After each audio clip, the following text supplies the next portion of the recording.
Hello, everybody, and welcome back to another episode of the Media Boat Podcast, your weekly breakdowns of all the top stories from the past week on movies, TV, music, and video games. Not necessarily in that order.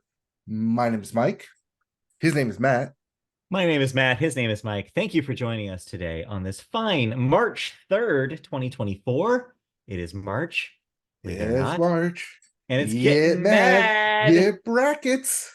It's So also a very speaking 100% day because it is 3 over 3. 3-3. Yeah, that's true. So speaking of madness and brackets, we have a little bit of an announcement to make today's show. If you're a long time listener of the show, you'll remember that traditionally we do a March Madness bracket every March of the year, where we have a tournament ranking a thing of our choosing, whether it be movies, television, video games, or music, something in those categories. Last year, we of course had our Taylor Swift song bracket, in which we decided that All Too Well was Taylor's best song. Although it was also Betty. This is her most Yeah. well-written song. Well, no, that's not how that worked. Let's tell you how it Revisionist works. It's our history. bracket. We do our own Taylor Tourney 2023. Revisionist history. So you can go back and listen to those. But this year, we are going to do something a little different for y'all. Because, life situations change. We don't quite have the same amount of time as we did last year to dedicate to Taylor. So this year, we are doing a different kind of setup for you. We will have a bracket. March Madness will happen. But I will be taking the lead on it for the most part and be doing special videos for you that will go up on the YouTube channel. I don't know if I'll be breaking those out into podcasts or not. Probably not. That might just be a video exclusive this year. But the subject for this bracket this year, to celebrate the fact that we will be doing it in the midst of Oscar season fever, we will be talking about the last 16 Best Picture winners at the Academy Awards. So that's going, not including this current winner, because that will occur when we've already started the series. But it will include last year's winner, Everything Everywhere All at Once, going back to, what was the cutoff? 2008 Academy Award, where they Yes, awarded the 2007 film right. No Country for Old Men. So yes, so from No Country for Old Men to Everything Everywhere All at Once, the whole span. So that includes movies like Coda, Parasite, uh, Argo, The Artist, a Birdman, whole 12 Years a Birdman. Slave, Yeah. Moonlight, and yes, Green Book. Yes. So the ultimate question is, which is the worst and which is the best? Well, we will determine that. Then Mike will be joining me for the last episode of that tourney to decide the ultimate winner when we are down to the finals. So he'll be able to help us determine whether, let's just say, I don't know, let's call our shots now. Whether, I'm trying to think. I mean, honestly, No Country for Old Men No Country still for Old holds Men. up. So that's going to be a tough one to beat. Is it No Country for Old Men and ooh, Spotlight? Spotlight is a good Ooh, one too. Spotlight's a good one. I don't know. That's a tough one. That's a La La tough fight right Land's there. great too. I La La mean, Land. Moonlight. No, Moonlight. Anyway, so yeah, look forward to that. That will start today. I believe I will try to get a video up today. If not, they might not go up on Sundays. I have the power to choose that now. So Yes. we'll yeah, if not today, maybe sometime this week. But yeah, look forward to that. There will be a total of 5 episodes, 4 preliminary episodes to get to the finals, and then a 5th episode with the final face-off. So look forward to that on the YouTube channel. Search Media Boat Podcast at YouTube to find it. With that said, let's go into episode 425 proper, and we'll start, as we usually do, with the music section. And we start the music section with the Billboard, and we start the Billboard with the Hot 100, and the hottest song in the land has finally arrived. The Queen Bee is here at #1 with Texas Hold'em. Yes. We commented last week how it was #2. Well, more people got on the Beyonce country train. Yes, it's here. It's #1. Choo choo. At number 2, Lovin' on Me by Jack Harlow. It does drop down from that number 1 spot from previous week. Mm-hmm. At 3, Lose Control by Teddy Swims. Coming in at 4, Carnival by Kanye West and Ty Dolla $ign, but also featuring Rich the Kid and Playboy Cardi. And then rounding out your top 5, Beautiful Things by Benson Boone. Benson Boone. As for your albums chart, your Billboard 200, coming in at number 1 is Vultures 1 by Kanye West and Ty Dolla $ign. Coming in at 2 is 2093 by Yeet. At 3, One Thing at a Time by Morgan Wallen. Yeah. At 4 is still Stick Season by Noah Kahan. And rounding out your top 5, same as last week, SOS by SZA. All that sounded familiar. Yeah, it's because not much has moved. 2093 by Yeats is the sole new entry here. Also, I know you probably love when I correct your pronunciation, but it's just Noah Khan. It's Kahan. No, it's just spelled like that. There's 2 A's, so you have to pronounce both A's. Kahan. You don't have to, actually. If it was just Khan, there'd be no second A. It'd be Kahn. We'll take it up with his family. I'll take it up with his grandparents. Sure. They're those who started this thing. But what if I didn't like any of those? Well, if you didn't like how I say Kahan, you could help get new releases in there. Hey. And there'll probably be at least 1, maybe 2 of these in here as we start with the biggest release of the week, Bleachers by Bleachers. Hey, just because Jack Antonoff is producer of the year for the Grammys 3 times running does not mean that Bleachers is that big of a deal. You know, for some people inside the music industry and just on the fringes outside the music industry, they are excited for this album. Or we also have Invincible Shield by Judas Priest. Yes, that Judas Priest. Yes. We also have The Collective by Kim Gordon. Yes, your favorite Kim Gordon. Yes. So looking forward to that one. We also have Flora Ocean Tiger Bloom by Meat Bodies. The Great Bailout by Moor Mother. Visions by Norah Jones. Yes, that Norah Jones. Norah Jones. Glasgow Eyes by The Jesus and Mary Chained. Yes, that The Jesus and Mary Chained. We also have All Quiet on the Eastern Esplanade by The Libertines. Sure. But everything else, get out of the way. Yep. There's one big release that we must talk about. Ariana Grande is officially releasing Eternal Sunshine, Not of Her Spotless Mind. Nope, this is the big release here in this household. Christy is thrilled. We will be listening to this probably Thursday night if we can stay up. And then, next week we'll be able to talk about it. So because last year Miley had Endless Summer Vacation, now Ariana Grande has to respond to that with Eternal Sunshine. Yeah, so we have the full track list. Notably, there's a song on there that she just has called The Boy Is Mine. No Brandy, no Monica. But somehow that is the name of that song. So no idea what the rest of this sounds like. If it's as dancey as Yes and, then it might be a little bit of a change for Ariana. So looking forward to see what this whole thing sounds like. And we will have our thoughts on that next week when it releases. All right. And are you ready for Slow Music News Week? Yes, I am. Because it is our time to rise up and shine. Yes. Not the Eternal Sunshine with Ariana Grande, but with Kacey Musgraves, as she has revealed a deep itinerary. Is that word? Yes, I know how to read.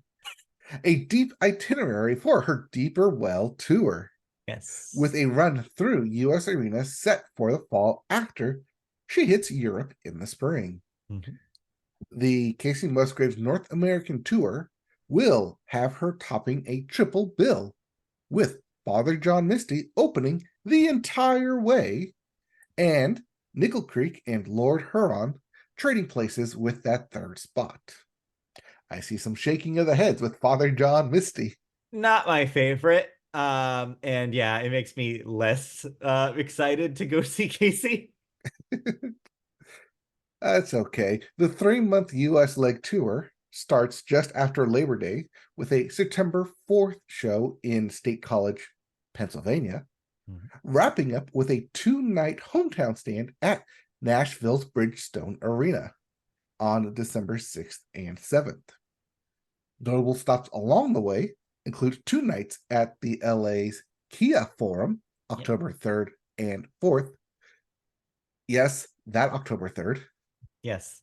where she will definitely be wearing pink. A pair of evenings at Brooklyn's Barclay Center on November 15th and 16th. Additional 2-nighters in Boston for September 6th and 7th. All the way down into Dallas, Texas for November 22nd and 23rd. And let's not forget over in Austin for November 26th and 27th. There's also a pair of single night locales out there for Seattle and Orlando, complete opposite sides of the country. So the question will be, will you try to get tickets to the Kia Forum dates? Yes, I will definitely try, although timing may be an issue, as we all know, October is definitely the time for football season, especially around LA.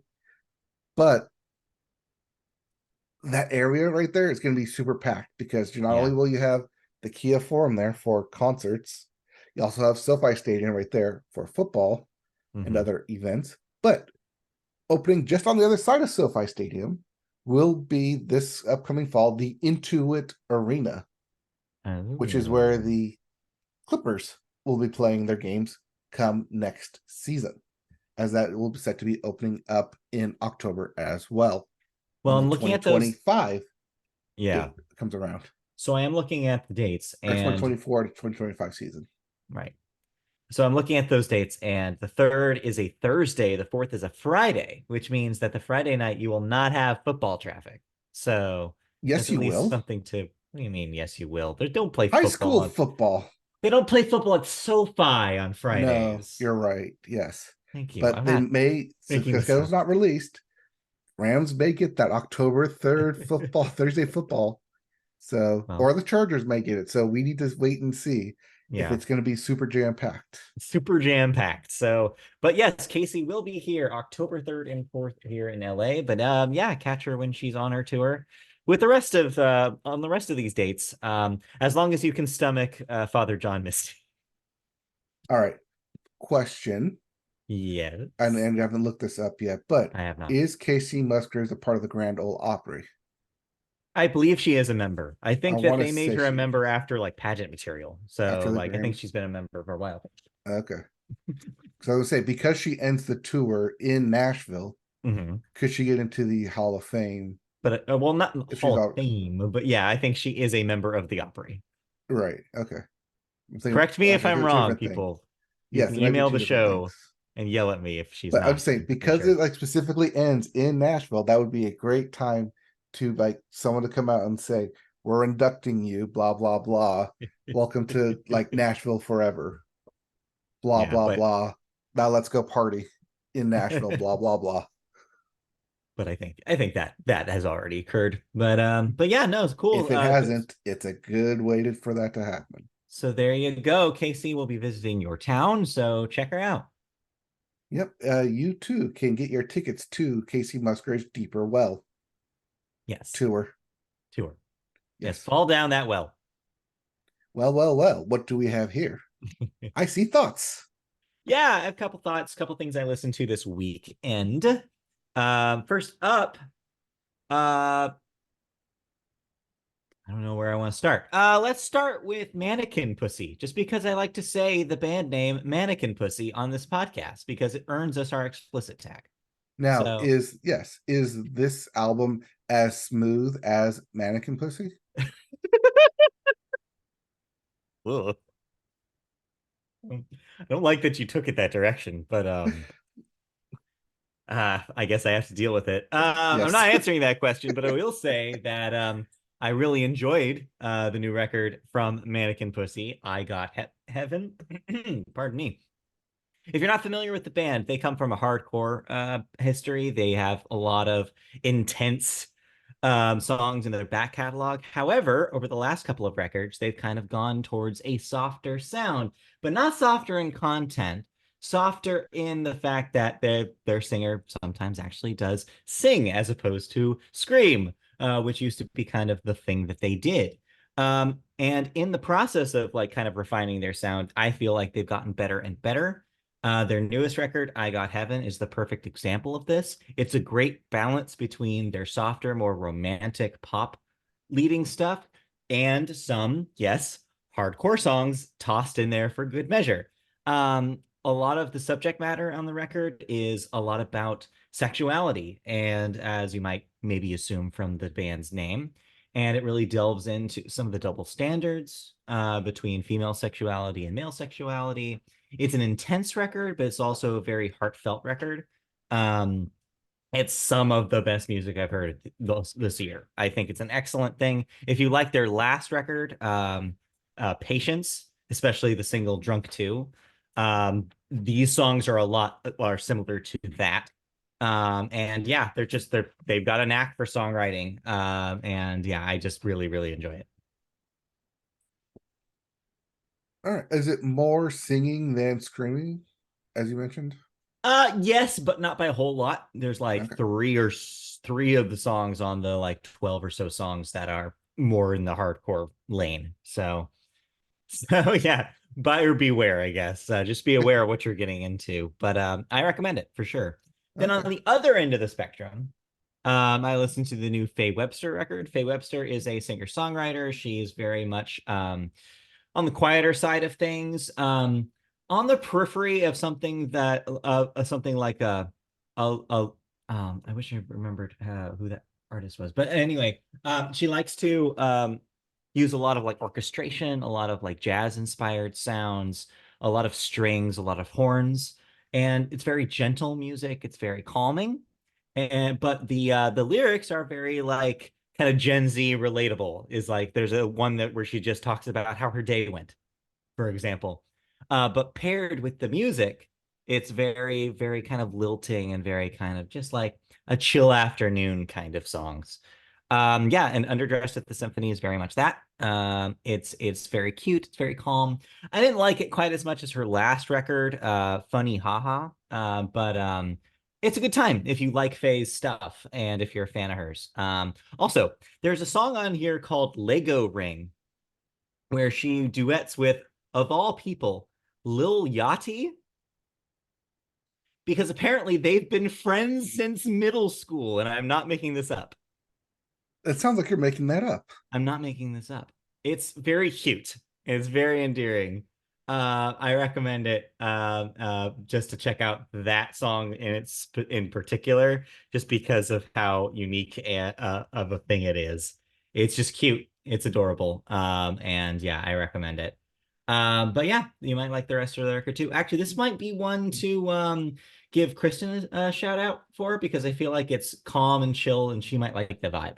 I was about to ask you as if someone's going from Taylor Swift Midnight to Stick Season by Noah Kahan, Oh, for sure. Yes, if you're would you if go? that kind of lane, less folk inspired, more like I said, more like jazz and orchestral, but like Mhm. I think she'll like the chill vibe of it. Okay. So yeah, that's So, Faye Webster, Underdressed at the Symphony. So those are the two big records I listened to this week. all right. Sounds like a fun time. And as mentioned, we will get to Ariana Grande Yes, next next week. week. All right. Yep, So yep. let's mosey on over then into video games where we start with new releases. And I start on this chocolate croissant. Go on. Yes, you do. Because we're going to get to the Thaumaturg for the PC. Don't know what that is. No. We also have Classify, France of 44. for the PC, PS5, and Xbox Series You X. can't tell me about that. It's classified. Well, that's why I can only give you the date and location. Everything else, you have to figure out yourself. Right. There's also Expeditions, a Mud Runner game for everything. Wide release. You got it, you can play it. You got it, you can mud run it. Also speaking of Mud Run, the Outlast trials for the PS4, PS5, Xbox One, and Xbox Series X. We also have Revile for everything but the Switch. I want to say it's Reveal. Revile, Veil, Reveal. It's not Reveal because there's no A, it's an I. We also have As Dusk Falls for the PS4 and PS5. That's not the remake, right? No, I believe that was previously only available on Xbox consoles, and now it's coming to PC. Okay, that's probably what I'm thinking. PlayStation. Yeah. We also have Crown Wars for the PC, Xbox Series X, and PS5. Unicorn Overlord for the PS4, PS5, Xbox Series X, Switch, and PC. Sorry, Switch. No PC for Unicorn Overlord.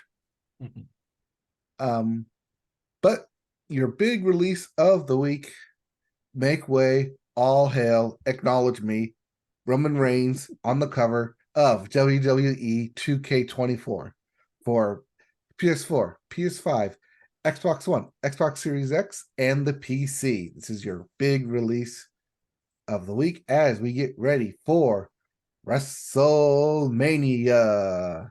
Yep. In 1 month? March, April. Yeah, 1 month away.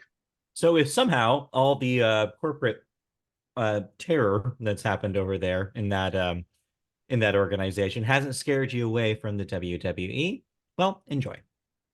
If you're able to find a Brock Lesnar image on the cover, that will be worth money because he should not be there anymore. They purposely took him out. They removed him from all promotional material on it. All right. So let's get into video game news. And there was so much news happening this past week that we got it all wrapped up for you here in the gaming bits. Yes, just like the bits of croissant on my face, there were gaming bits this week. Yes. But as we did mention last week, we teed it up, we set it up, we said it was coming, and a lot happened. A lot of new and interesting stuff happened in that Pokemon Direct that happened on Tuesday, including the announcement of a couple games I don't think any of us saw coming. No. Starting with Pokemon trading card game Pocket, which was announced. It's a digital, mobile, and immersive new card experience that will be coming later this year, 2024. Do note, this is very different from the already going on and running Pokemon trading card game. That is already out. That is already available. This is a completely new start from scratch for everybody, well, except for anyone who's been in the beta. Pokemon trading card game, Pocket. It's supposed to have more of a dynamic card game, more of a dynamic art style, and a very much easier and simplified battle mechanic, including, I think they said, auto battles as well. Yeah, it's a fascinating thing. They kind of only showed it in kind of what appears to be a beta stage. Like this wasn't actual like footage of somebody running it on their phone. But what they did show is kind of compelling for a pitch. I mean, there'll be 2 free card packs that you can open every day. There's an emphasis on trading. There's an interactive element where you can kind of delve into the art of a card and kind of see it as its own lived-in ecosystem, which is a really cool idea. Kind of takes advantage of the technology and pairs that with one of the coolest things about Pokemon cards, which is the art. Finally makes that kind of tangible in a way that it hasn't been before.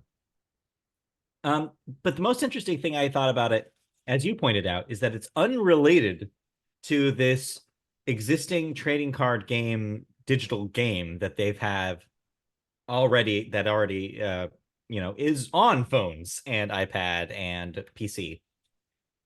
And I guess that they're going to coexist with each other.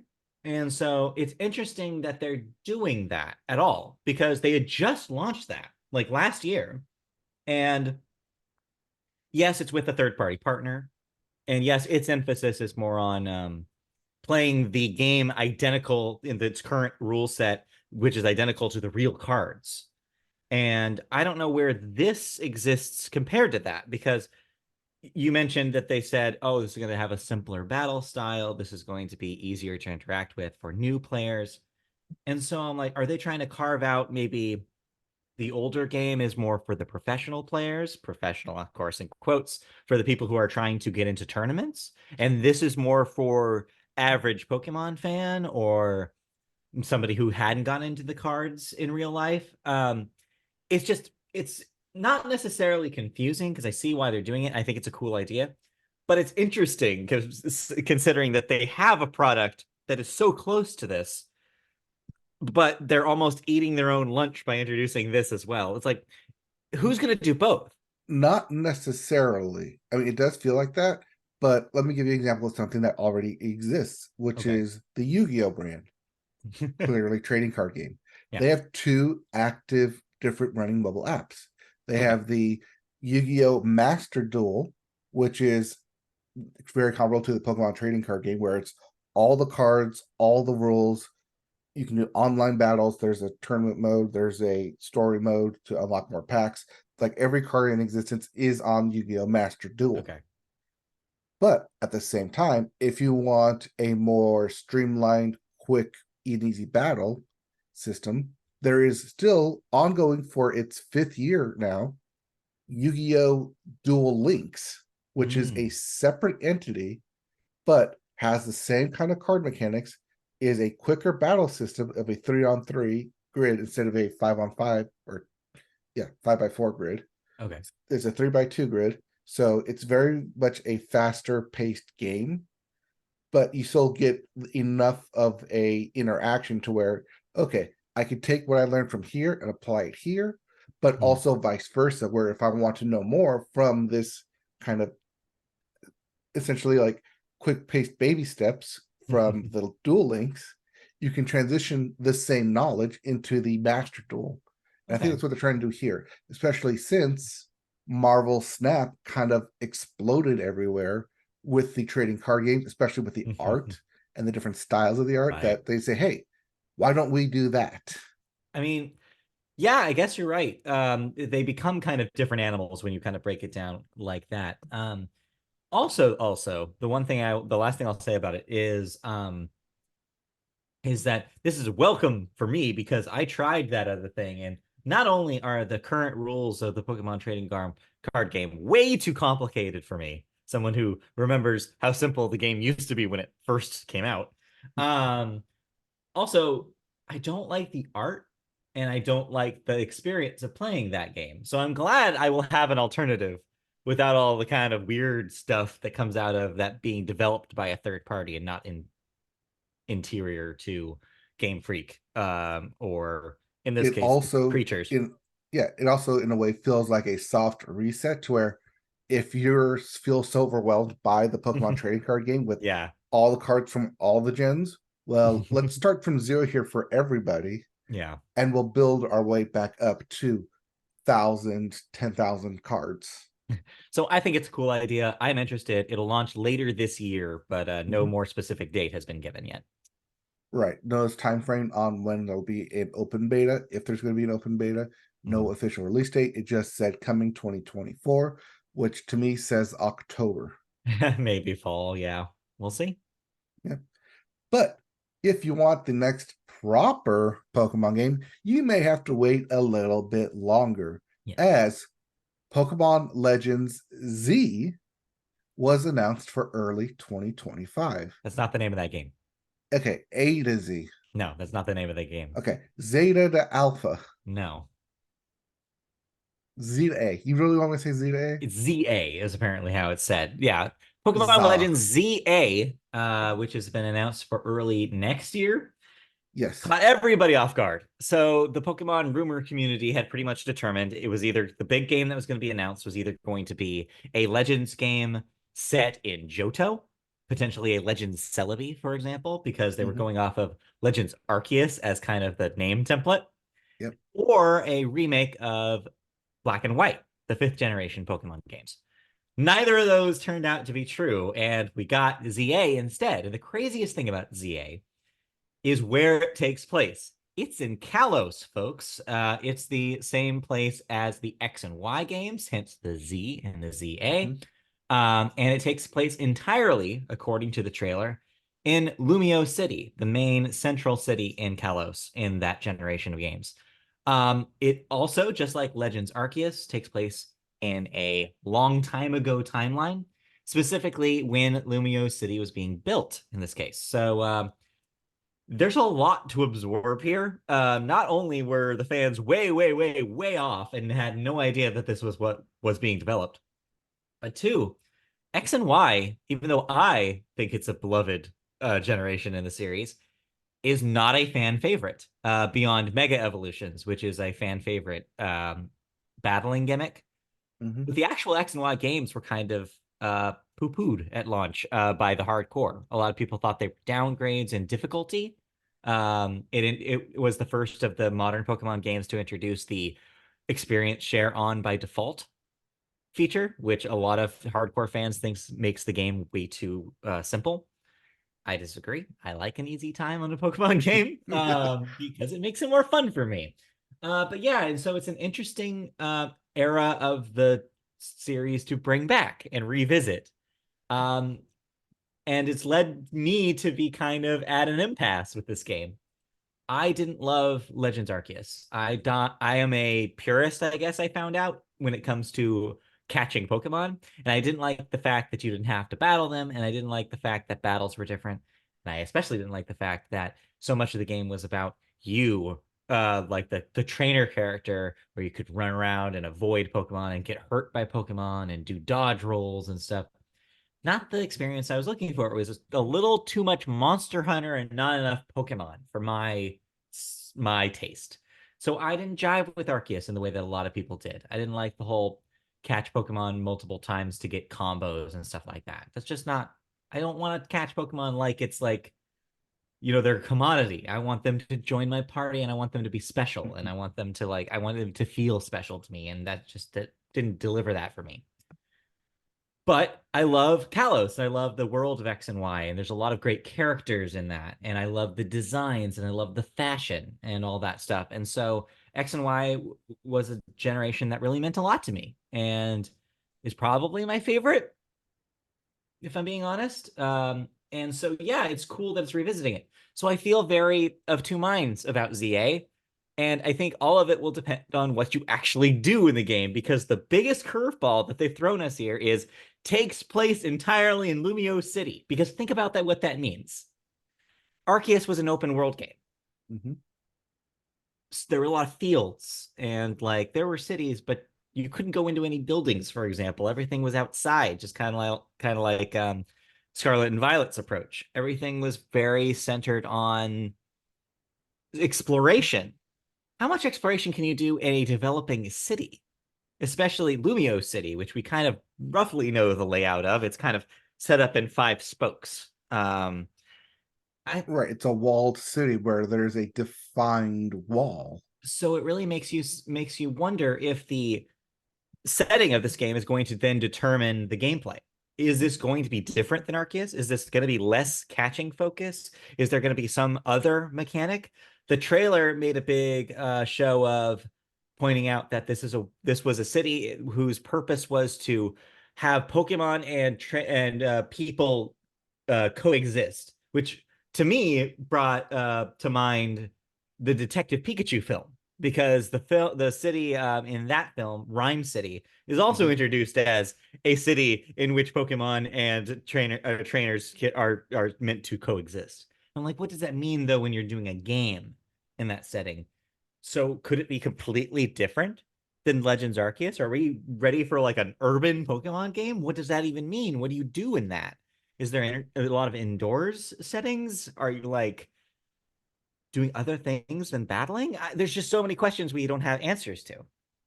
I think it steps away from a battling mechanic and does something completely different in terms of for the Pokemon games, that since it's going to step away from battling, that instead it's going to be more of a I don't know how to say it, a dating sim where you have to befriend the Pokemon to come and help you build this part of town. Like, hey, Maybe. we need a we need I don't know, these examples like we need a Machoke to help raise this boulder or to move or to raise this beam. So go and find where the Machoke's like gym is and convince one of the Machokes to come help you. Sorry, I just had a vision you just activated in my head. Yeah. Are you saying Pokemon meets Animal Crossing could be a real Something. thing? Yeah, that's what I'm thinking. This is also reminding me, I've listened to a lot of people's takes on the new like a dragon game, Infinite Wealth. There's a whole mode apparently in Infinite Wealth that is kind of an Animal Crossing thing where you're developing a city on an island. This sounds what you're That's pitching sounds like that. that's what I got from the trailer when it said that you'll like Lumos City in its early Lumos, yeah. stages of development and you will help develop it into the Pokemon Haven capital that it becomes. Well, That's the vibe I got. you heard it here, folks. If that's what this game is, then one, you owe us money. And then two, I am way more excited than I would be if they just made a sequel to Legends Arceus. And I guess it depends on how much stock they have in the Legends name and what that means. If that's just a title for them to make spin-offs, or if that means this is a gameplay loop that these games are going to deliver. I am worried though, if they do that first thing, and it is something completely different, do people who are expecting and wanting a sequel to Legends Arceus, which was a very well reviewed and well reserved, like well received game, if it's not like that, are fans going to be pissed? I mean, fans are going to Pokemon fans are pissed at everything, but I mean, Yes. is this going to be another thing For to me, like? because we only had one Legends game, Yeah. and because that first RCS Legends game was the open, very open world template that would eventually evolve into Scarlet and Violet, that Right. Pokemon is going to use the Legends name as we want to try something here. We Mm-hmm. want to do something different than what we've done in the past, but we also don't want to necessarily have it be canonically involved with the current Yeah. catching and battling system, which is why the legends are always set in the past. It's something far enough away to where it is related in the Pokemon world, but does not infect and or influence any current Pokemon lore as it Mm-hmm. stands between red, blue, green, all the way up to violet, scarlet. I mean, again, I hope that's my sincere hope. I hope they try something new. I hope it's different. I hope it's something that is more up my alley than Legends was. Because that would be really potentially exciting. And Mhm. but unfortunately, just like Legends, we'll probably wait.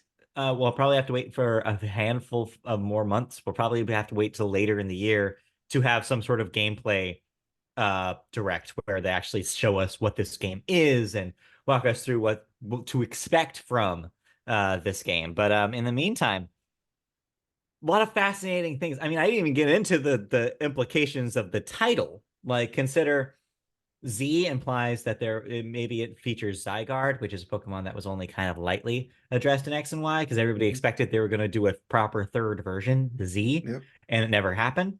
Also, ZA reverses AZ, who is one of the characters in the X and Y games, was the 3,000-year-old guy who loses his partner Pokemon at the beginning of the game. You battle Mhm. him at the end once you finish the game, and his partner Pokemon returns to him. Obviously, ZA, AZ, there's got to be a link there. And what does this mean for the larger Pokemon lore of X and Y and Black and White? Those games are connected because they both mention this great Pokemon war that happened 3,000 years ago. Does this game, since it takes place in the past, obviously not 3,000 years ago, but does this game address maybe more details about that great Pokemon war and why it was fought and et cetera, et cetera? So it could be really interesting from a lore standpoint too. So yeah, a lot of crazy things to be discovered here as we find out more about Pokemon ZA. Ooh, what if that's the great Pokemon lore or war? where you had two factions, one being Pokemon meant for battling, and one being Pokemon meant for helping and being essentially like work slaves. Oof. And be like, hey, Maybe. we want to free these Pokemon, so we'll let you battle you for them. I have a feeling that that is an area that They do Game not Freak want does to not want touch. to No. touch. Yes, no. I think there are reasons why you avoid that kind of narrative and why Yes. they've been very vague about why there was a war and what happened in that war. So we'll see. That's okay. But there is an area that Nintendo really wants to touch on and really wants to make sure everyone out there knows you do Yeah. not touch Nintendo stuff. And that is when they ended up suing Yuzu, Yeah. which is a Switch emulator, after Tears of the Kingdom was allegedly pirated over 1 million times prior to release. So I want to say this is not allegedly in that we don't know what happened. This is allegedly because that's based on numbers from the, I guess, Yuzu's website. Mhm. Um, Regardless, Nintendo saw this, freaked out, and is suing the company that makes the emulator. It's not a surprise. It shouldn't be a surprise to most people unless you somehow weren't aware. There has been a pretty good Switch emulator almost since the system came out back in 2017. It's unfortunately was very quick. They really broke that thing wide open fast, especially considering some consoles don't get figured out until years later. Just ask the Xbox consoles. But yeah, for whatever reason, Nintendo's hardware gets cracked fast, and that's what happened with the Switch. So there have been really good Switch PC emulators for a while, and Nintendo is finally using their monetary methods to combat this. And yeah, I mean, it's an interesting story in a couple of ways because it's not a surprise at all that Nintendo is getting litigious with this stuff. They always do. But it's interesting they're going after an emulator this time and not a site that hosts ROMs. You traditionally they do the ROM sites because that is the illegal part. You are completely able to have an emulator. Emulation is legal, Mhm. but you're supposed to use it for copies of your own games. Where ROM sites come in is because people obviously don't do that. Most people use emulators with ROMs that they illegally obtain. That's where copyright is fuzzy, and that's where the companies like Nintendo get mad.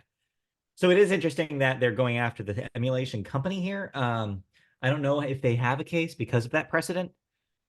However, they are Nintendo, and who knows? Maybe they can make They, some sort of argument. I mean, they did go after the Dolphin emulator earlier, So they so did, but in a different way. They basically just convinced Steam to delist it, is basically what okay. happened there. Because you can still get Dolphin. That never stopped. You can get it from Dolphin's Dolphin website, and that's website. it. They were trying to sell it on Steam, and that's where Nintendo had a problem. Because they were like, well, no, Steam, you're basically legitimizing Dolphin by putting it on your store. And Valve just said, okay, fine, and took it off. Okay. But yeah, it's interesting. But yeah, it also goes to show you the state of Switch emulation must be pretty healthy. If a million people downloaded Tears of the Kingdom for their PC. Yep. And last bit of news for Nintendo. If you are waiting for the next Nintendo Switch 2 question mark, apparently you don't have to wait that much longer. 2025 is the date that is currently being out there. I didn't include this because this is technically still a rumor, but yes, it seems Yes. like all signs point to, even though we had heard earlier or later last year that this was going to be a 2024 release and that they were aiming towards the end of this year. I guess some speculation about avoiding uh, manufacturing delays and trying to keep the thing in stock and available for enough people to buy it.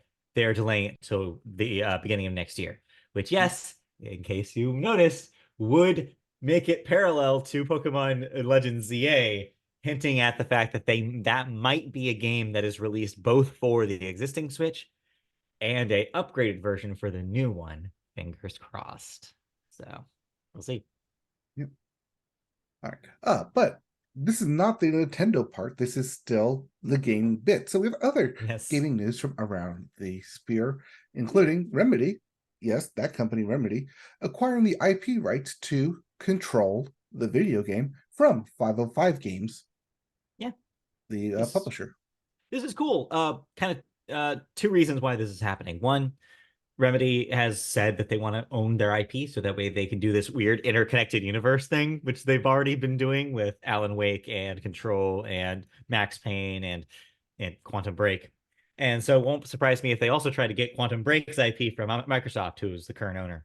Mhm. The other half of this is that 505 Games has kind of fallen on some difficult times. They had their own round of layoffs last year, I believe, and it makes sense for Remedy to be like, we got to get this out from this burning building just in case 505 collapses. So that way they can take the lead and self-publish a Control 2 when that's ready to launch.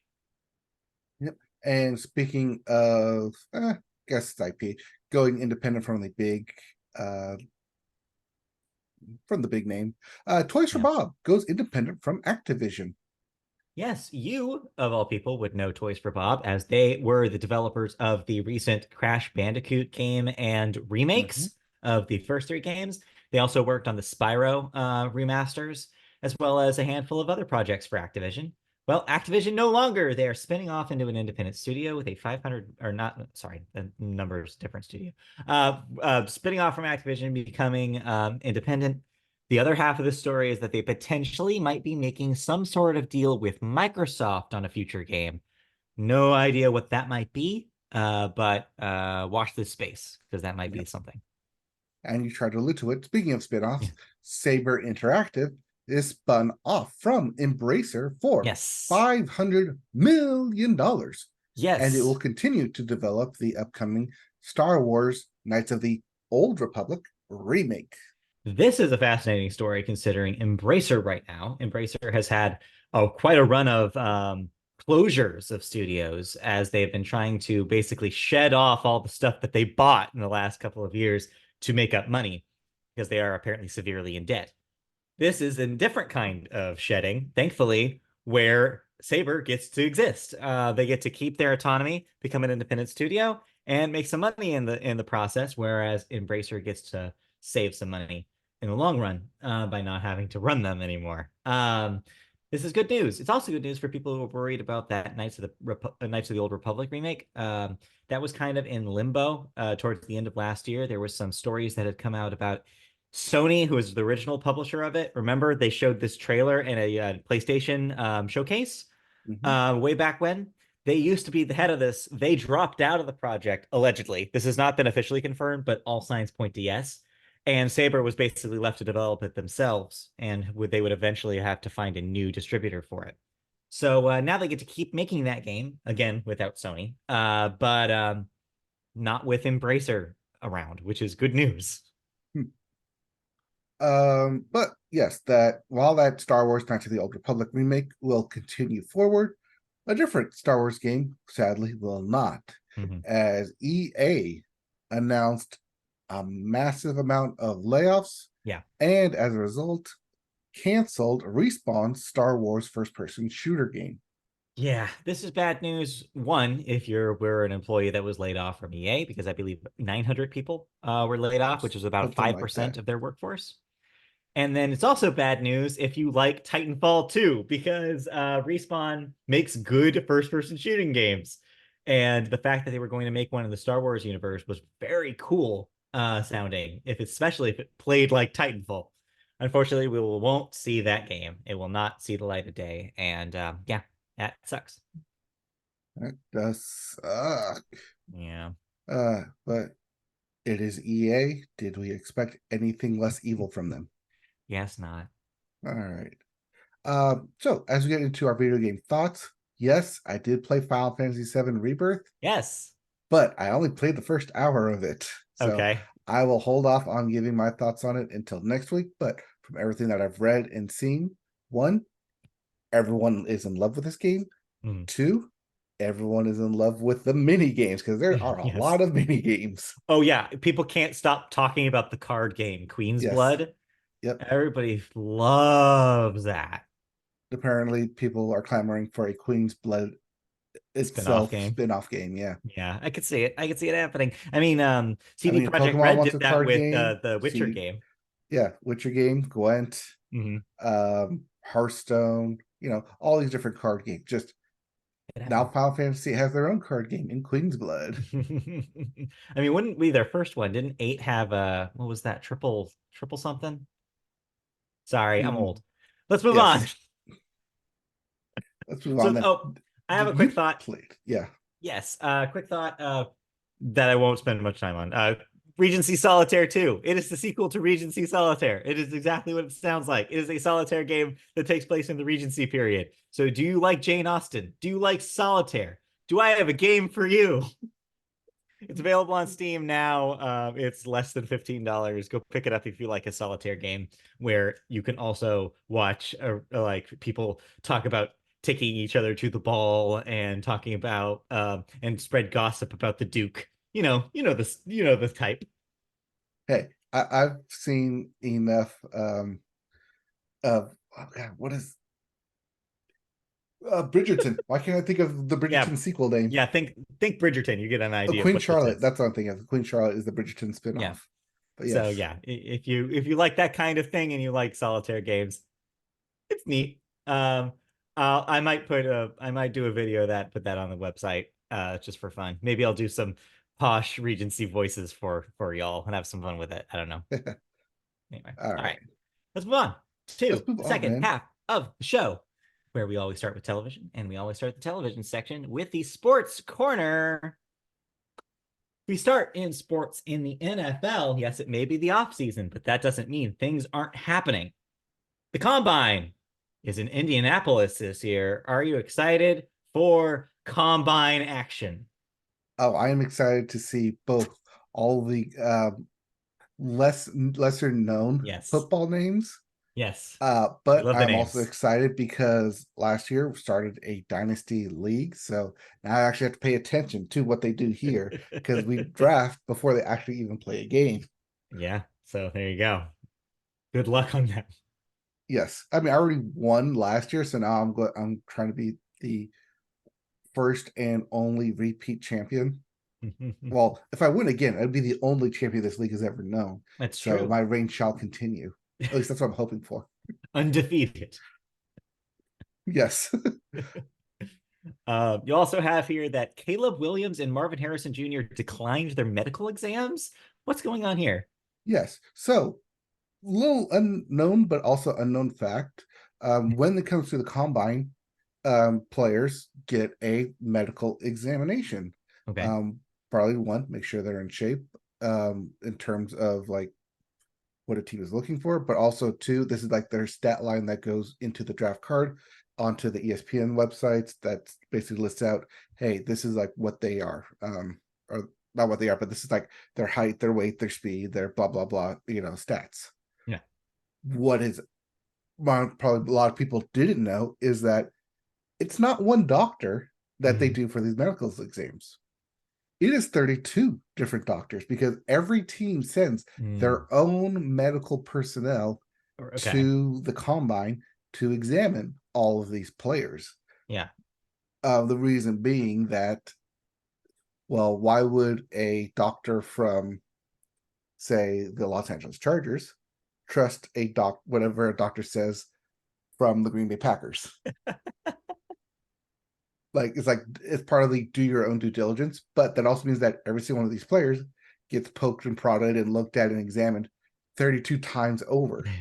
Yeah. Well, Caleb Williams and Marvin Harrison Jr., two of the top guys, don't want to be subjected to all this examination and Sure. will only subject themselves to medical exams to teams who actually realistically have a shot at drafting them.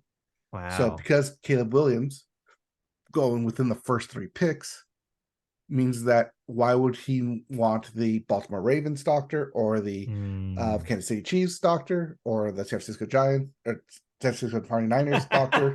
Yeah, I would definitely wouldn't want the San Francisco Giants doctor to Oh look yeah, at me. no, He's looking at the wrong body parts completely. exactly. Why would you subject yourself to have those doctors look at you if you know they have no chance of ever drafting you? Yeah, that's So wow. It's a it's part of weird this. wrinkle to consider that I don't think I've ever thought about No, before. it's a lot of things that most people don't consider, that it's just a part of the combine that you go Yeah. there and you get your physicals done. Wow. And I think when people hear that, like, me and like most people, it's like, oh, it's just one doctor doing all these physicals, or like Yeah. one group of team. But no, it's every single team doctor there. They have to go around and do all these different exams. Yeah. Yeah. All right. But yeah, it's part of a new growing trend of bodily autonomy for athletes, Yeah. where they are opting out of certain things because they know their value and their worth. Right. Especially someone like Caleb Williams and Marvin Harrison Jr., where you have a shit ton of tape on them. Mhm. So they're not going to be a part of the combine where, God forbid, they make one wrong turn on a route and then pull a hamstring or ACL tear, and then there Yeah. goes all that money. Like, hey, you already know what I can do on the field. You have all this tape from when I was in high school and when I was in college. Like, I don't need to prove anything else to you. You know Hmm. what you're going to get with me. Um, I bet that Kristen has a very interesting take on this. What does she think about all of this? First time she's heard about this Yeah. too, because it was, like I said, it's not something that you think about, Right. because you think like, oh, it's just part of the combine. But technically the combine is a third party entity run Yeah. through the NFL. It's just a setup where agents and team owners and GMs can all come and meet in an open space environment to talk, make valuations, make discussions, possibly Yeah. make trades with other GMs on draft picks as well. And for all the scouting people to see all the players, just confirm or maybe see something else for the first time in these players in a real life environment Yeah. or in a test environment. I guess so. Fascinating. Okay. Yeah. But that wasn't the only thing that happened in the combine. Xavier Worthy set a new 40-yard dash time, 4.21 seconds. Is that a record for all time? Yes. Woo. Technically, the record was set 2 years ago by John Ross III, who currently sits on the Bengals roster at 4.22. Everyone thought the mythical 4.2 was like unheard of at the time. Yeah. And here we are, just zero point zero 0.01 Wow. seconds away from that being Woo. possible. That's crazy fast. Yep, you hit 40 yards in just over 4 seconds. It's a Fast crazy dude. time. It is mythical. Like, then again, like 20 years ago, even when we were in high school, running a 4.440 was considered super fast. Yeah. Just to show you, And they're here, just getting. here you are, 0.2 seconds, which is basically a whole body length ahead. Yeah. And that's the distance you're talking about these guys running. They're getting better and better. What can you say? Yep. Moving on from the NFL Combine, we move to Major League Baseball spring training, which is hot and happening. And nobody is hotter than the Baltimore Orioles, who have a hot start with an 8-1 record in the spring so far. I have to note, it is the spring. It does not matter and it does not count. But if you're Who an Orioles cares? fans, if you're an Orioles fan though, your team looks good, and you always love when your team looks good in the spring because that bodes well for the season. Especially since, as we noted earlier this year, Baltimore Orioles were sold to a Yeah, new owner. So but it it's seems great like when a new ownership for owner the comes in and is like, yes, I like my team now. Ha ha yeah. ha. I mean, yeah, it's because that's the thing is that they said that one of the reasons why that happened was because they wanted to really invest and make this a playoff team and make this a winning team. And it seems like so far so good. But I also have to say though, if this is not your team and if your team is like not, doing stellar in the spring, just remind yourself it's only the spring. You don't have all of your star players playing every single inning. You don't sometimes have them even in the same game. You're trying out different lineups, you're trying out different strategies. If there's an error, you can work on it literally the same day in camp. It's fine. You can work through spring. It's not the end of the world. That's what I tell myself, at least, to make myself feel better. Well, that's what the San Francisco Giants and the Seattle Mariners are telling themselves, as they only have one wins That's each. true. That's true. Speaking of the San Francisco Giants, though, they were big trade news yesterday when it was Yep. made official that the always intense Matt Chapman was officially coming from from Toronto to grace The Bay Area. the Giants with his presence and his butt. So Yep. there you go. 3-year, $54 million deal. Not bad, not bad for Chapman, who is not a spring chicken. He's been in this league for a little bit here, so Yep. good for him though. He made the deal, he made his money, and I'm excited to see what that does to the Giants because the Giants need help. Is what I will say. I mean, he's gonna need all that money if he's gonna live in San Francisco too. Yeah, that is true. It's not a inexpensive place to live. But I think if anybody can handle it, it's Matt Chapman. He's Yes. intense enough to do it, I think.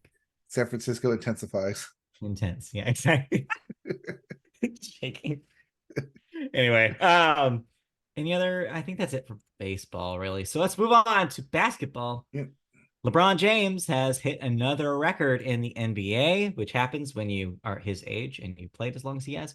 He has become the fastest player in NBA history to score over 40,000 career points. He did it. Yep. Does he He is have? also. Go ahead. I was just gonna say, does he have any more mountains to climb now? I mean, he has 50,000 one to climb. Realistic mountains to climb. I don't know because like right now, all his career stats are basically NBA Jam stats at 40,000 career points, 10,000, like 11,000 rebounds, 11,000 assists. It's too many. It's a So, lot of numbers. That's too many yeah. things. I mean, good for I don't him. know. Like I said, though, if you play long enough, Maybe 10,000 blocks, but he's not really a blocker. So no. I don't know. Well, we'll find out, I guess, I don't know. how many more records he can set before he retires? Question mark. Can he do that? Is that possible? I don't know if he can retire. Is he just gonna be playing basketball forever? Is that what we're looking at here? He's gonna be in the league for so long that he will eclipse Brony's whole career in the NBA. It's just amazing how long he's played basketball. All right, anything Apparently, else? he's not done though. Apparently not. He's looking to sign an even a longer extension in this upcoming off season. Well, maybe LeBron thinks he's going to be playing as long as the end of sports. And that brings us to the end of sports. So is there anything else in sports before we move on to television news? I mean, it is just noteworthy that LeBron brains. LeBron's James. LeBron Brames? Is that what you call it? LeBron Brames. LeBron Brames. He is not only the fastest player to reach 40,000 career points, he's also the only player to reach 40,000 career points. Wow. The mythical number that when everyone says like, oh yeah, if someone ever hits 40,000 career points, Cody, they're like the best ever. And yet there are still haters out there. I still believe people are going to say Jordan. So yes. What are you going to do? All right. What else does this man have to do to declare himself the king of basketball? I was going to say star in a Space Jam, but he did that. He did that. Oh no. All right. Let's move on. Television news. We start with an update, the update that we've been waiting to cover in 2024. We knew it was happening, and here we go again, folks. Strike time again? Question mark. IATSE, the, of course, crew union of the entertainment industry. Their contract talks with the Alliance of Motion Picture and Television Producers are set to begin tomorrow, March 4th. Union President Matthew Loeb has said that heading into these negotiations, IATSE is bolstering its bargaining muscle by negotiating key aspects of the contract jointly with the Hollywood Basic Crafts Union, as well as the Hollywood Teamsters. Quote, "We think it makes all the sense in the world to be at the table together, and frankly, it's our hope that it will bring more power to us in negotiations. Their interests are identical to ours," end quote. Loeb also highlights the key issues at stake this time, including AI, streaming residuals, and pay hikes. The current contract expires July 31st. There is currently no indication that it will be extended. Quote, "If we don't have a deal, we'll be sending out a strike vote," end quote. So, like we talked about last year with the WGA and the SAG-AFTRA strikes, that IATSE was due for their renewal this year. and they will likely be looking for the same kinds of contract uh, perks as the other unions received, but for them. And in order to get that, they're likely going to have to negotiate pretty hard. So it's smart of them to bring in similar other unions that are related to the stuff that they do to the table with them so that they can all try to figure out, like, okay, what are we looking for ultimately, all collectively? And it's up to the studios to hopefully bargain in good faith with them. Because if they don't, we will see a strike vote. And if that goes through and there is no contract, we may see another stoppage of television and film production, even though we just got done with the last one. Right, but unlike the last one, the three heads of those unions, two of them were on alliance, and one of them was not. Looking at the DGA, Yep. here does not seem to be the case. It seems like they saw what happened last year. Yeah, they saw that, hey, we can do better. Let's learn from this, and they're coming together as a three-headed monster to talk to the AMPTP. So yeah, kind of anyone's guess at this point whether the studios are willing to play ball. My guess is probably not, that they're going to try to fight tooth and nail again. But I do wonder how much of last year is going to be in their rearview mirror, right? Of how much they're going to consider the potential losses of another work stoppage. Is it worth it? They're going to really have to weigh those two things. Yeah, I wouldn't be surprised if both like accountants and lawyers are currently scrambling to see, like, hey, quickly get me the numbers here.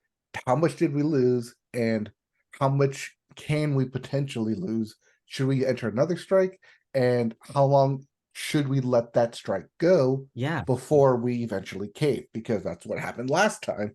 All you have to do is, from a business perspective, is look at the devastation Disney faced last year and look at that, what that did to their bottom line, their release lineup, all of their situation. It created kind of the chaos that's in their studio right now. And ask themselves, do we want that to happen to us? Like, you really have to think about this beyond, because I think they realized the hard way last year how much it does actually impact when you can't produce anything because of a strike. And it's also the optics of just Hollywood going into a second strike. Yeah. That Warner Brothers got hammered last year, not only by not releasing things, but by David Zaslav basically sticking his foot in his mouth at every single turn. And still, we're still as feeling a result, the Warner Brothers stock dropped like significantly.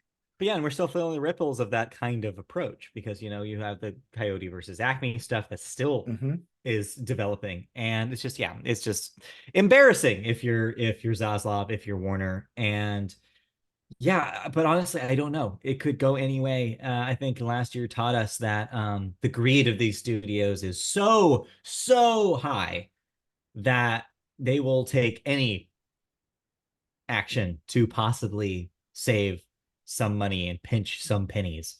So we'll find out. But obviously, we here at the Media Boat Podcast are in full support of these unions getting the contract that they desire. Crews work hard, man. You don't have movies, you don't have TV shows unless you have everybody who works in the background. The below the line workers, the reason why these industries work the way they do. It's not just about who's acting. It's not just about who's writing. It's about the people who make the sets, who make the costumes, who do the hairstyling. Pardon me. And that's going to be a big point of contention, especially as studios move towards these LED walls for practical sets versus digital sets. You're going to see a lot of protections probably that they're going to want in their contract for stuff like that to make sure that this is differentiating special effects from what they still do as production designers and set designers and prop masters and gaffers. And like, I could go on. There's so many. The best boy. Think about the best boy. What does the best boy think about all of this? I want to know. He's the best. Around. No one's going to get him down. All right. We need to move on. But yes, so we will, of course, keep you updated if that goes to a strike vote. And of course, if a strike happens, you will hear it here. So get ready, strap in, another one of these. Again. It's maybe, unless they strike a deal, but this is a summer, July 31st, which means come August 1st, it could be a strike. All right. All But hey, right, that's that does 5 months it. from now. Yes, that does it for television news. Let's move into some thoughts. We watched some stuff. I watched one of these, at least the first episode of one of these. Can you guess which one? Can I guess that it's Iwaju because it was on Disney? No, we Was did it not Shogun? watch Iwaju, but why don't you tell me about Iwaju? Because I saw that this came out and I am curious. So, do you remember last year how we talked about Disney Mhm. was partnering with a Nigerian animation studio Animation to studio. create something Yes. new? That's what Yes, this and is. this is that. Yes. This is that result of that. It is set in a futuristic Nigeria, Lagos, Okay. where technology is abound, but still have some of the same kind of a seedy underbelly that happens specifically with child kidnappings. Okay. So, an inventor who works at a big company is currently trying to solve said problem Mhm. by creating a pet to to assist in preventing such kidnappings from happening. But then what happens when his daughter gets kidnapped? Dun dun Uh-oh. dun. It's a very visually striking series. It's 6 episodes, all 25 minutes each. I feel like this could have been a movie, but Okay. the way it's paced and broke down, where they do a lot of like 5 minute flashbacks in order to catch up here, it doesn't work that way. But I think retold it could have been a movie. They just wanted to break it down for a Disney Plus series. Mhm. But visually, I really like it. I really like all the animation. I really like all the different hairstyles they have going on here. They learned from well, what is the Oscar-winning short of like Bad Hair Day, Yeah. whatever that one was, hair, it might have just been called, and used those techniques here. I like that set in a futuristic society, especially in Lagos. It has its own kind of unique styling, Mhm. and the characters. Your main character, I swear to God, just looks like tech a tech LeBron. Tech LeBron. It does. It looks like LeBron's got the same kind of shape, beard, Sure. fade, and then just throw glasses on. It was like, oh, that's LeBron with the glasses on. So I just couldn't get that image out of my head. Just kept looking like, that's why that looks so familiar. Why does he look so familiar? That's why. That's fun. But it's a fun adventure.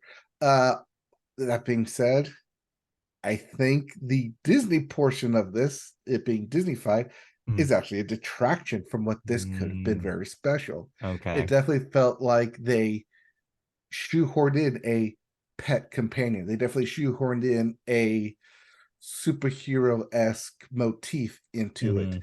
They definitely shoehorned in a a raised stakes kind of villain to where it could have been someone who was more of a sympathetic villain of I came from nothing. Why do the billionaires have all the money and we beg for scraps? They Mhm. need to be brought down to our level.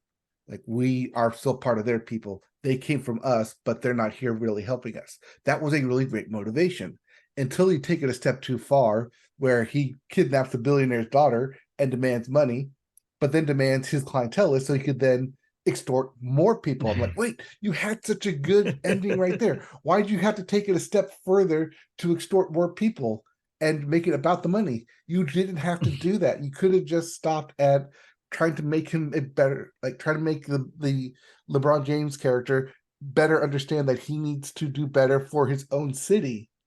But I mean, that's the thing though, is like I feel like that's actually pretty realistic, right? Is that you have these people, especially these people who are coming from some sort of what they believe is a moral imperative and they take it too far because they're like they're so like blinded, I guess, by the ambition of it, and that they just keep Mhm. going and going and going, and then it becomes too much. Um, I was trying so hard to hold my tongue on this, but I guess this really reminds me. I know it's like the most obvious comparison to make in the world, but it reminds me of Black Panther. Specifically, the Killmonger's setup is very similar, right? Where it's like you have basically starts at a pretty respectable moral position, Yeah. but he takes it too far and is very much in that kind of mold of villain. It is. It doesn't get into the we're going to take over the world that Killmonger gets into, Sure, but yeah. it does get in. But it does very much co-align with someone who came up from nothing versus someone who's Hmm. technology advanced and has everything not necessarily handed them, but earned Yeah. through their fortunate givings. Hmm.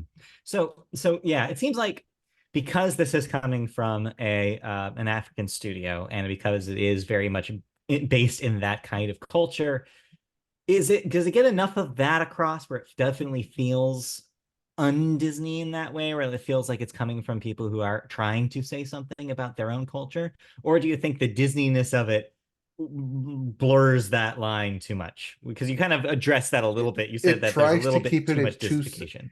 So it really much does the Aladdin thing where it takes in two separate locations, one being within the walls of the city Sure. and like the technical high society.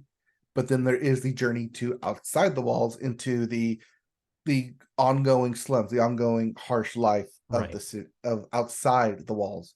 And that's what the main character little girl is that she's from within the city, the Disney princess, because she's comes from the wealthy family and has a pet sidekick. Therefore, she's a Disney princess. Yeah, that Moana told us the rules. That's what it is. Yep.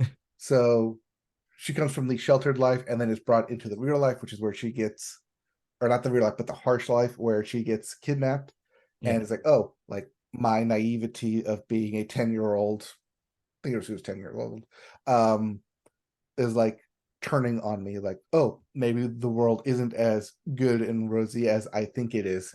And I really don't know everything, even Yeah. though I'd like it to be. So it does play on that as well. So there's a lot of different Mhm. things, a lot of different layers going on within this, which is why I like it.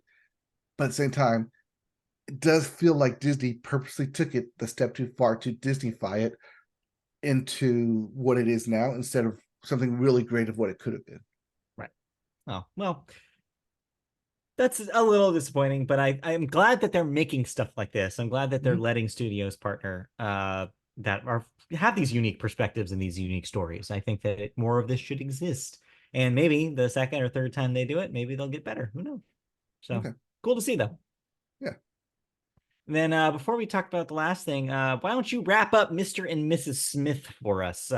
You've just finished that. Yep. I finally got through it, and got through is about an apt term for it because it did kind of Dang. all come out. It wasn't a weekly rollout. It was just here's Uh-huh. all 8 episodes. So it was pretty much go at your own pace. Yeah. That was weird. Um, so I had fun with it, and pretty much what I said from the beginning, Hmm. where it's both uh the Mr. and Miss Smith characters trying to both like coexist in a work and life relationship where they have to sell themselves on having this kind of dual life that's actually the same life. By the time you get to the end, it does leave it on a rocky note, but also by the time you get to the end, it does fall into what everyone thought this was originally going to be, which was a Mr. and Mrs. Smith style shootout with the Mm, company, a la the Mr. and Smith movie with Brad Pitt and Angelina Jolie. yeah. Um, it does eventually get there, and it does feel earned, Okay. although it does at times feel like they could have done 10 episodes to make this hammer the point home instead of 8 episodes. But it is left on an ambiguous ending of who survives, who doesn't. Is there even going to be a season two? It does the slow pullback from a window, and you just see the flashes go off. So it's like, oh, standoff. Who survived? Who died? Did anyone make it out? So, should there be? Should this only be it? It could be ended as, oh yeah, just everyone shot out in a Mexican standoff style, and they all died. Or should season two come out? You don't have to really explain that. Oh, they survived. It's like, oh, we just realized that they survive. So it's really left to an ambiguous ending. But the way they get there it does feel like a real relationship and bond grew. And might be a bad take, but I don't care. I think it's really great that Maya Erskine's in this instead of Phoebe Waller-Bridger because she has such great chemistry with Donald Glover. All It's right. insane. Well, that's an upgrade then. Um, do you want to see more of this? If there is a second season, are you interested? Were you sold by the end of it? I'm not sure where they could go with it because since they essentially turn on the company, they're no longer given missions. Um, so it becomes a we're going to try and there is a season two. We're going to try and then hunt down who is their supervisor boss. They call him Hi Hi because the on the via computer and they start all their messages with Hi Hi. So they call him Hi Hi. That's Which I funny. think is funny and cute. But it's a different stuff like that where it's like, oh, we're gonna create inside jokes with our characters, but then you're gonna be on the inside joke, so you can see the kind of growth that they have as well. Yeah. Okay. Cool. All right. Well, we'll see if they make more of that. In the meantime, we both watched. I at least watched the first episode of something Same. brand new that the internet cannot shut up about. Hulu and FX's Shogun. Now, question: Yes. did you watch this subbed or dubbed? Because there are both versions. We watched it as intended with the Japanese language. And yeah, this thing's a lot, isn't it? But It man, is. does it look cool. That's my takeaway. Um, just the attention to detail is what really got me about this thing. It just so much of it looks like contemporary Japanese art from that time period with kind Mhm. of the washed out backgrounds and kind of like nature around and the big sweeping cities and the fashion and then but beyond that though, like I think there's interesting things that's happening story wise, but for the first half of it I was having kind of a hard time following. But then once the action starts picking up a little bit towards the end of the episode, then all of a sudden it was like super engaging. And by the end of it, I was like, all right, okay, I'm on board. I'm on board with you, Shogun. You got me. What's going to happen next? It's kind of like a more palatable, I almost want to Game of say Game of Thrones. Thrones, but not Yeah, really because you that's don't what have to. everyone's saying. But the thing is, you don't have to deal with all the fantasy bullshit like you do with Game of Thrones, which is what Right. lost me with Game of Thrones. Is I don't have to memorize all these different races and dragons and the rules about like how that stuff works. It seems like it's because it's literally based on history. It's a little easier to absorb in that way, Mhm. but still giving you that kind of dynastic, like multiple different important players and finding like discovering like different wrinkles of a new culture that maybe you're not familiar with. There's a lot of cool things happening, but it's a little overwhelming at first. And so I'm really curious. I know there's two up right now, but we haven't Yep. delved into the second one and whether or not by the time I'm done with that second one, I'll feel like more like grounded and like with my feet on the ground there because I do feel like I'm a little at sea with it. But so far, I like what I've seen. Yeah, I was a little bit worried that it would lean more into the Last Samurai esque role esque, where you have the white savior Mm, washed ashore, and then but comes no, in and saves everything. yeah. But I think they're no, doing the opposite of that trope, which is yes, interesting, where this guy is a dumbass who he is is just the kind of, stand-in for the yeah, audience of like, yeah, I have no idea what's going on, and I have to figure it out. he's been thrown, he's fish out of water, is what he is. Yes, He's been thrown into this world well, that he pirate out wasn't of even, water, but yes. yeah, that he didn't even know about. He's Hmm. having to learn all this stuff from scratch. And it will be interesting to see how it takes like how he fits into the narrative that's happening in Japan, which is like this like again this dynastic feud almost trying to pick a leader essentially, Hmm. not too dissimilar from Game of Thrones. And to only assume that how he of like how this dude is gonna fit into that narrative is fascinating to think about. And the characters are fun so far. I like the Spaniard priest guy. He's got a lot of jokes about penises, which is fun.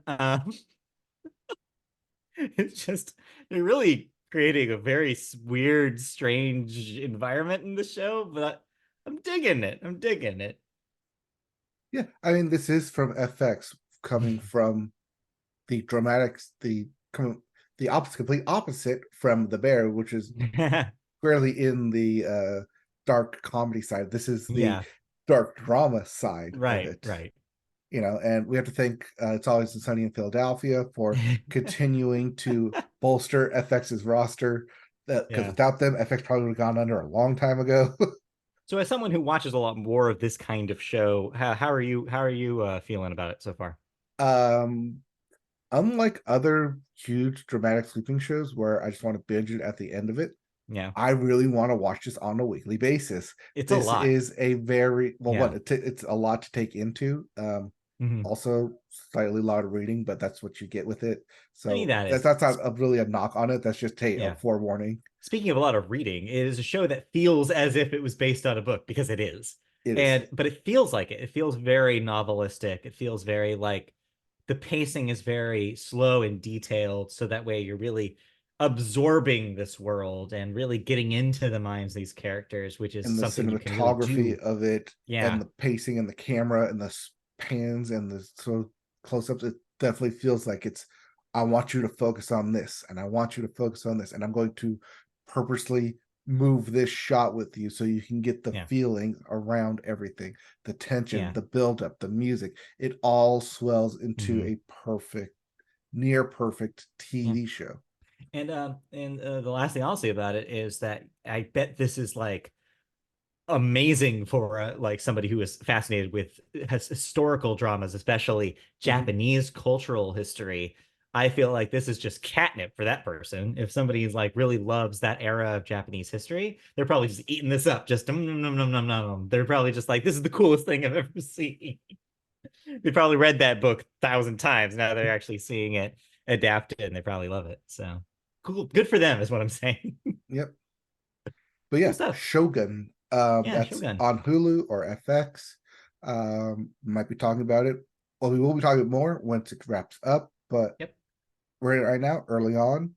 It's Yeah. definitely get a lot of buzz. You definitely see it everywhere on the internet, as you've Oh yeah. mentioned. We will talk about it more as it wraps. It's Yeah. not gonna wrap up anytime soon, but So 10 for a weeks while. late, 10 weeks on, yes. All right. So we'll come back to that later.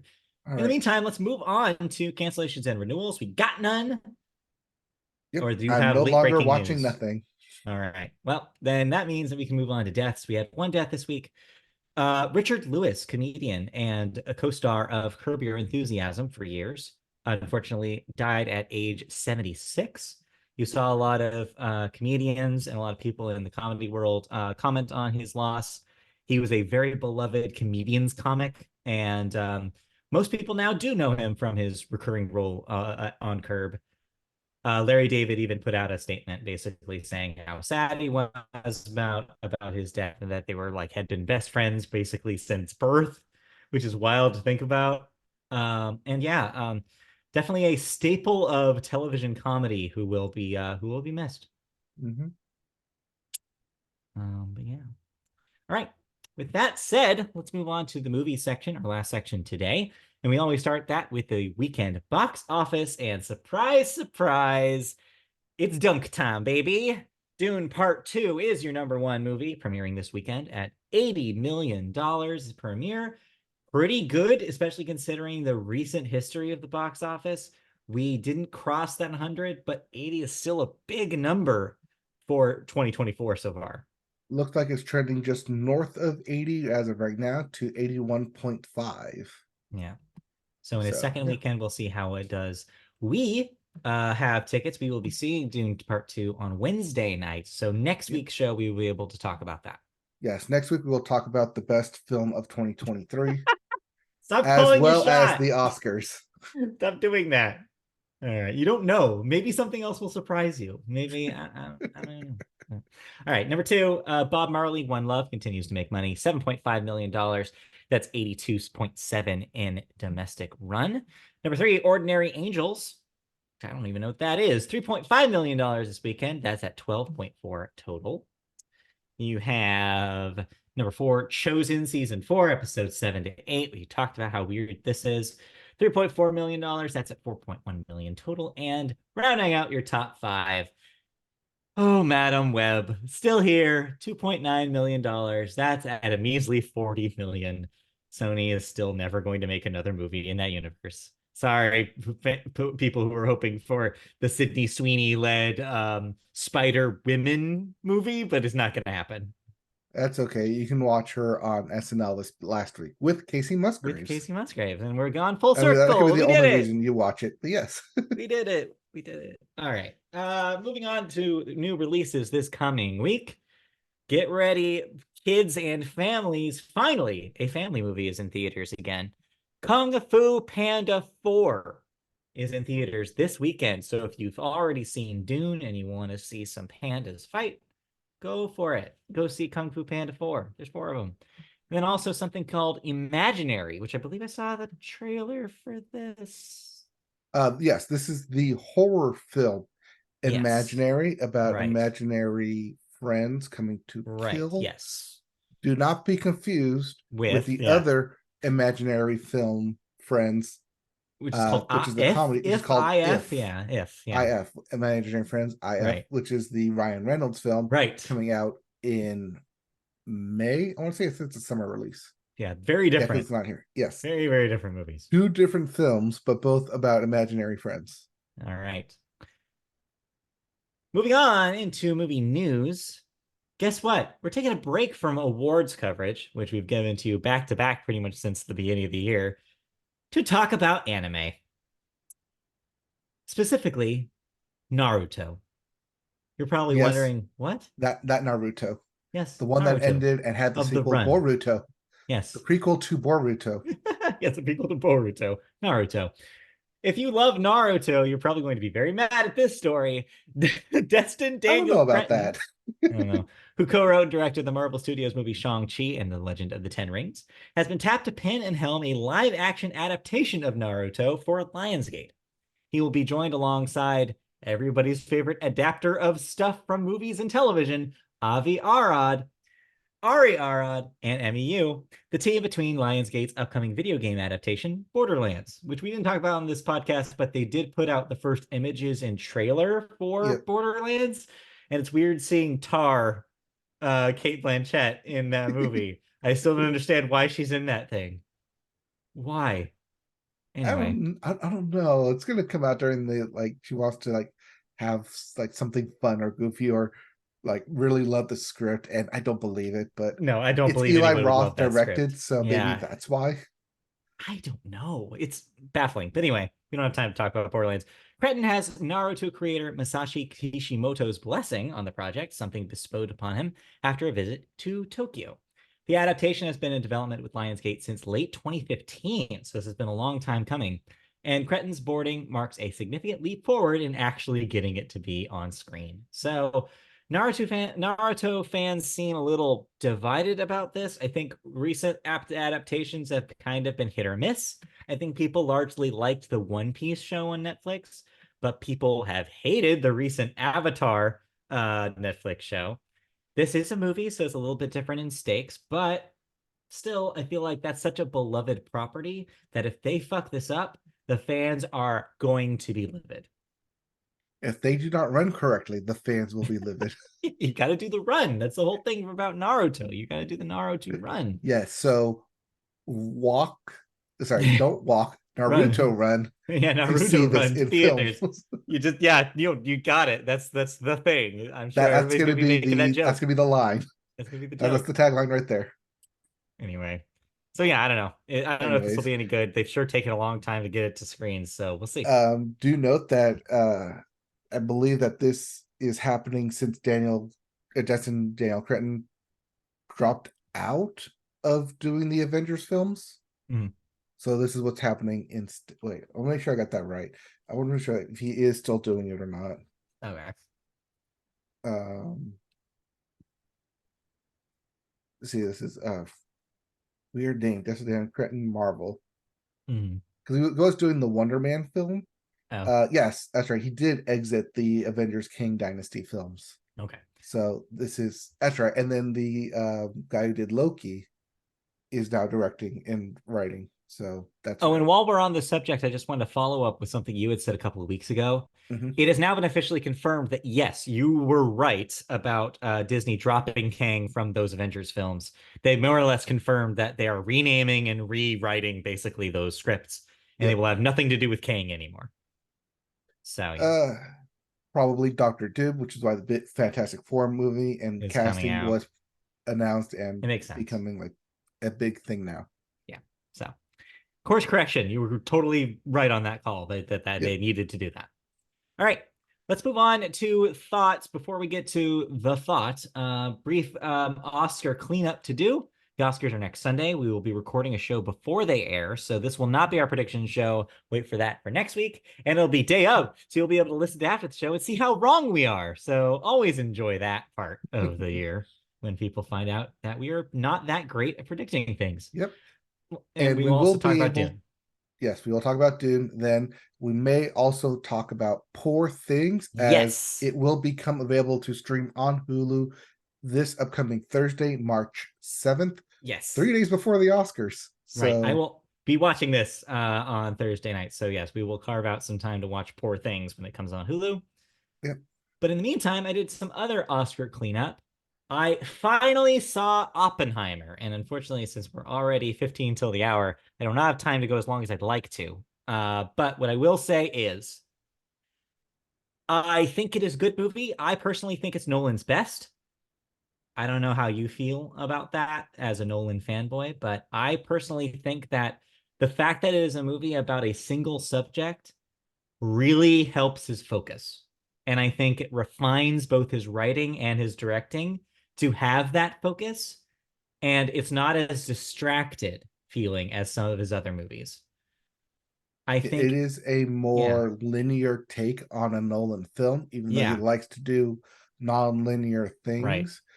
But Yeah. that being said, because it both kind of starts and ends with the black and white hearings, that it is more or less a continuation of a single thought through, unlike Yeah. his previous films, like Inception, like Dunkirk, Tenet. like Tenet, Yeah. which dealt with a lot of time dilation, Right. interstellar time dilation. I kind of read that. Yeah. Um, it seems like he stepped away from doing stuff like that Mm-hmm. and told a more linear, encapsulating story here.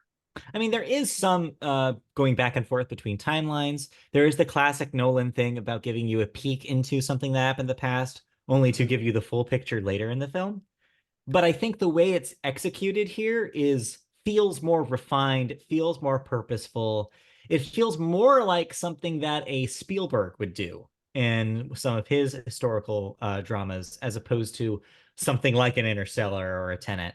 It's not messing around with timeline for the sake of messing around with the timeline. It is to use it for the purpose of the story that he's telling about a man. And I think that's what I mean by like it feels more focused. And I think he's using his weird quirks to a benefit for the well, not for the first time. That's a little mean, but to like in the best way I think he's done it so far. And yeah, I think that it's an incredibly well-made movie because of it. I think it looks beautiful. I think just hand the cinematography Oscar already, like just hand it over. They earned it. I think it's really well directed. I like the performances in it. I think, yeah, you will see probably Cillian Murphy and Robert Downey Jr. win for their performances here. I think that's pretty much not up for debate at this point. Um, yeah, I think it's a really solid movie.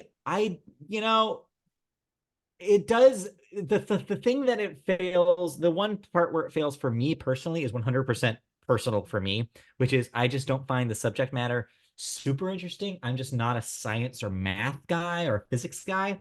Mhm. So much of the movie is just dialogue about the creation of the atomic bomb, what that means for science, what that means for society. I'm more interested in the society part. And so when you do have the debates with the scientists and the physicists, and when you do have that part of the movies, I try to pay attention and difficult for me, but Nolan seems to be fascinated with it, and it will click with the people who are fascinated with it, just like he is, and that's awesome, and it works. And he directs it and paces it in a way that it's fascinating, even if you don't understand what's going on, and that's a skill. that really shows a level of like skill coming to a movie like this. Um, yeah, and like I said, visually, it's like fantastic. Some of the special effects stuff is wild. It is crazy to me that that detonation sequence alone was not worth a nomination in the VFX category. What are they thinking? Because It it looked wasn't special incredible, effects, it was practical effects. but that's visual effects. I know. And so it's like, it's frustrating to me that something that looked that cool and again, real, like is not being like nominated for something. It just baffles me. But other than that, though, like even though I personally didn't like it as much as Killers of the Flower Moon this year or Past Lives or Barbie, I definitely liked more than Maestro. But Yes. I think yeah, it's a good movie with some really good performances, with a solid script.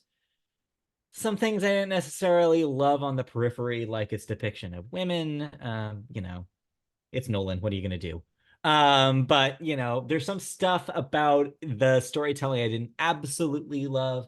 But I think as a story that is about a man who is dealing with the parallels of his life, a complicated social life, a complicated romantic life, a complicated moral ambiguity with the thing that he's creating, his struggle with a like the very concept of what it means to dedicate yourself to something that when it occurs you feel incredibly conflicted about, and what that means for your life as it goes on.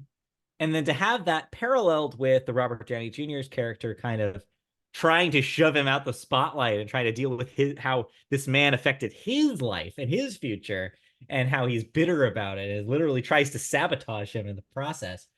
It is a fascinating parallel story. And again, it makes sense to have somebody like Nolan tackle this, because Nolan's predilection for multiple timelines and parallel storytelling works in the story's favor, I think, not for the first time, but I think in the best time. Like, I think this is a perfect match of director and story in a way that I haven't seen with Nolan before. So, yeah, I think that by itself makes this, I think, for me, this is your front runner for Best Picture. I mean, there's a reason it gets all the awards everywhere. Yeah. It's a reason that it's going to be heavily favored, heavily pushed. Yeah. Let's see here. I'll say it's also the first time that he didn't have his brother write on it too. Right. So maybe that helped. Maybe that helps with the focus too. But Yeah. yeah, generally speaking, yeah, it's not my favorite movie that of the Oscar season, but I get it now. I get why people are freaking out. I get why everybody's like, "Oh yeah, this is it." Yeah, I think for a lot of people this is it, and I think it'll probably be the most popular Oscar movie in years, like with the amount of actual audience that watched it. I I think this mean, is Everything Everywhere All at Once was great last did year. not bring in the audience that Oppenheimer did. Oh no, didn't bring in the money. I think So, the last time we were looking at something with the money behind it, mhm. you have to go to Titanic. maybe, oh no. I'll say maybe Argo. I don't remember if that was a box Maybe, but office not hit. that really even. No, it'd have to be Lord of the Rings, Return of the King, Yeah, maybe. Yeah, Lord of the Rings. 2004 But yeah, or 3. in lieu of a surprise Barbie win, I think this is going to be your populist choice. Yeah, Yeah, I enjoyed my time with it. cool. Also, I want to note, even though Nolan makes a big deal about seeing it on the big screen and like how his stuff is meant for that kind of thing, watching it on my 4K TV with my surround sound system was an incredible experience. I'm just gonna say, like, the guy knows what he's doing. And I sometimes forget that because it's been a while since I've seen one of his films. But it is definitely a showcase of how good a movie can look and how good it can sound, as long as you can deal with kind of writing the volume when there's dialogue. You're right. I did have to kind of, all right, crank it up. Somebody's talking. Robert Downey Jr., I can't hear him. And then when it goes to the some of the louder stuff, I'm like, oh, I have to crank this way down. It is 9 in the morning. So yeah. Anyway. That's Anyways, Oppenheimer. So that's yes, that Oppenheimer. prepares us for Oscars next week. We'll have Yep. our full slate of predictions. We'll You get need to knock yours out today. we'll lock it So in. get Poor on there. Things will come out on Thursday. Unfortunately, this does mean that the winner for Best International Film Zone of Interest we probably will not be able to get to. Right. But we'll watch it when it comes to streaming, probably on Max Yeah. the week after the Oscars, because everyone will be talking about, hey, what is this film that no one was able to see? Exactly. So we'll see. All right. That'll do it then for movies, and Yep. that'll do it for the weekend. But that'll do it for this episode of the Media Boat Podcast. So thank you for joining us. We will be back next week for, like I said, our Oscar prediction show, as well as our Dune Part 2 show, as well as whatever else comes up. So tune in then. If you want to see it in video form, go to our YouTube channel, Media Boat Podcast. Search that on YouTube and you'll find it. Click the bell for notifications when new videos go up live. Also, watch that space for our March Madness Best Picture Face-Off tournament. Check there for those videos as well. Moving on to audio format, if you'd rather hear us in your ears, we are in podcast services such as Apple Podcasts.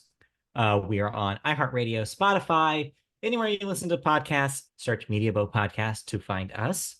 You can find us on MediaBoatPodcast.com for a written archive of our shows and special features. You can find us on social media platforms like Twitter or X at MediaBoatCast, Blue Sky, mediaboat.bluesky.social, sorry, BSKY, not Blue Sky. If you search MediaBoat, you'll find us there. Twitch.tv/MediaBoat is where you can find us streaming stuff, maybe some more Final Fantasy Rebirth.